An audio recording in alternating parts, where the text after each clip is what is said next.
Among the various populations in American history, Cherokee Nation is widely regarded as one of the most well-documented indigenous communities ever. The Cherokee are one of the oldest indigenous nations in North America, with a history that stretches back far beyond written records. For a long time, that history was treated as complete, studied, summarized, and neatly explained. But not everything was accounted for. There were details that didn't quite fit. Not legends or speculation, but truths preserved through memory, family lines, and long-held traditions. For generations, these details were quietly carried forward, even as they were overlooked by mainstream research. When modern scholars began revisiting old assumptions, they started to notice the gaps. Questions that had once been dismissed or pushed aside began resurfacing. And this time, they couldn't be ignored. So, what has this new research uncovered? And what does it change about how we understand ancient America? Let's dive in. The unexpected lineages. The genetic findings became difficult to ignore when researchers compared the results to DNA samples from populations around the world. And what they saw didn't match what had long been assumed. The markers found in Cherokee descendants did not line up with the regions scientists believed they came from. Instead, they matched maternal lineages linked to people from places thousands of miles away, including parts of the Mediterranean, the Middle East, and North Africa. These connections weren't just guesses.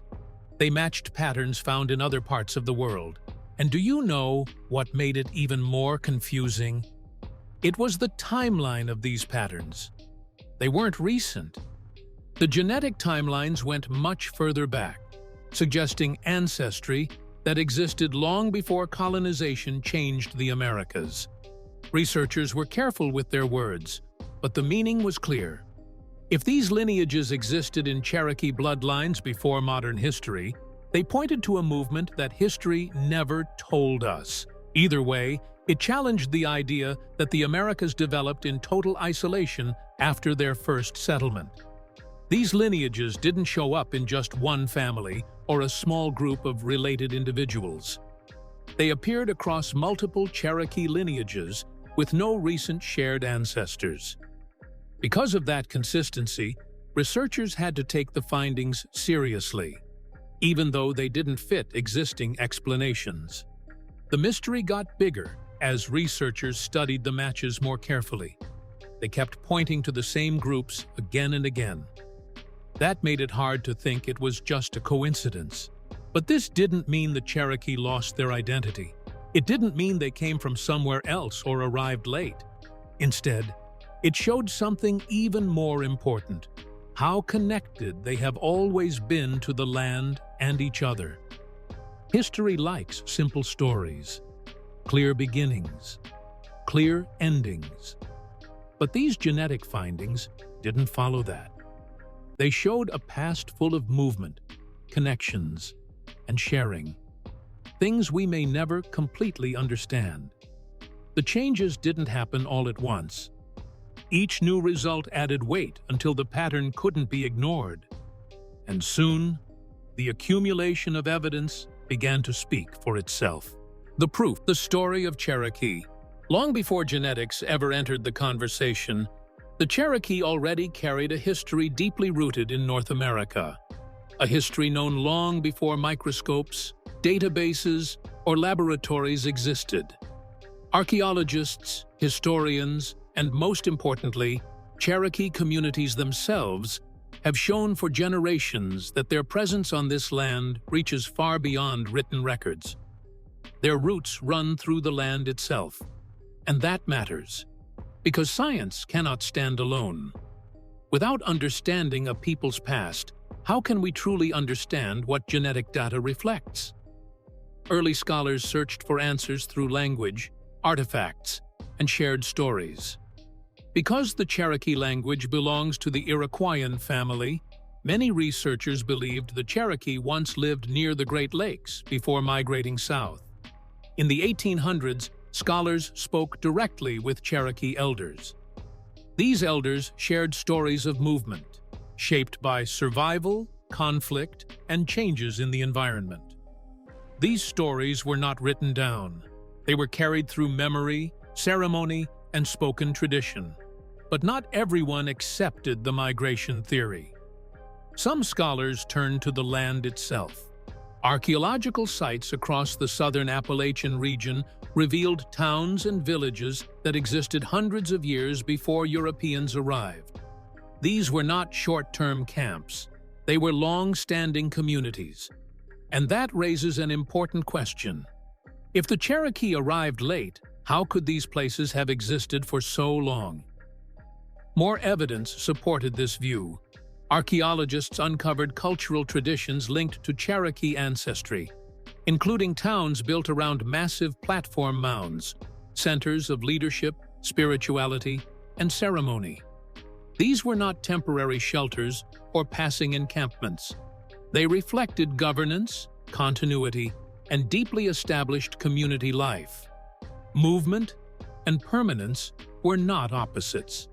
People could travel, adapt, and settle while still maintaining a lasting relationship with their homeland. Their stories tied identity to mountains, rivers, and valleys, places seen not as destinations, but as beginnings.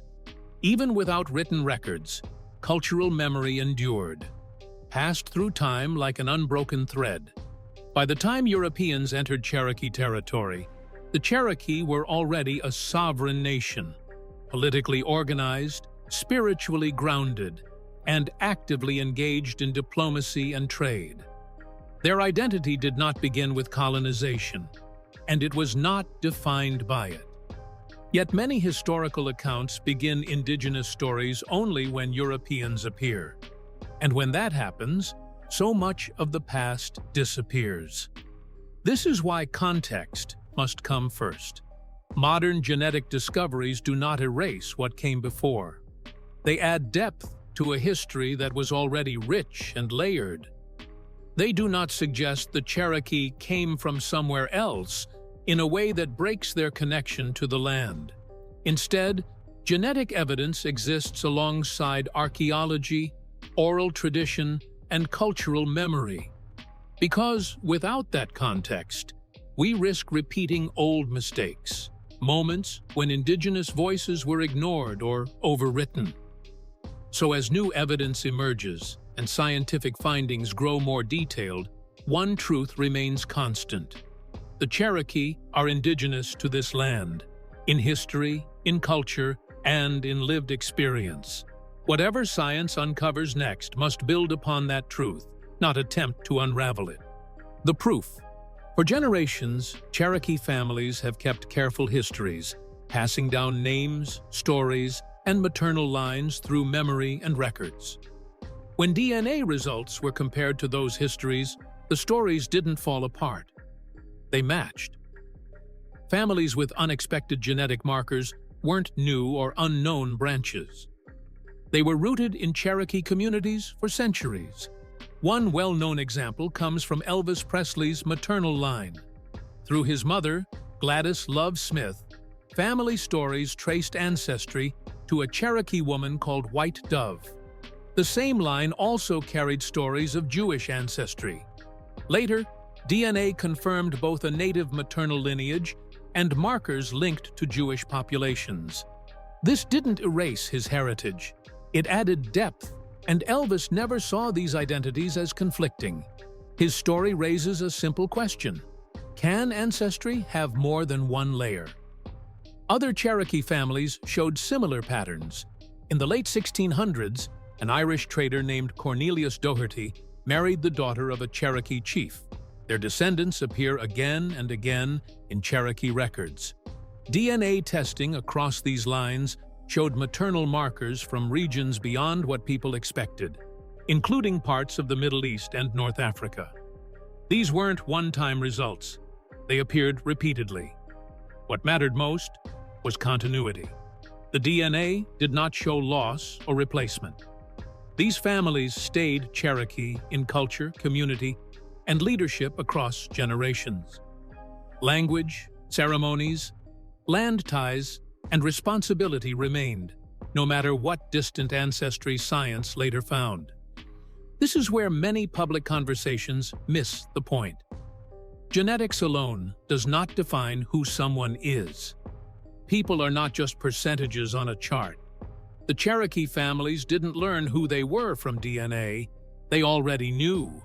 Science didn't give them identity. It only added another layer to a story already alive. For many descendants, the findings weren't shocking. They were affirming. This isn't theory or numbers on a page. It exists in families who lived through removal, survival, and change, and carried their history forward. This isn't about redefining the Cherokee people. It's about understanding that their story, like all human stories, can be more layered than history once allowed. That complexity continues to shape Cherokee identity in ways science can never fully measure.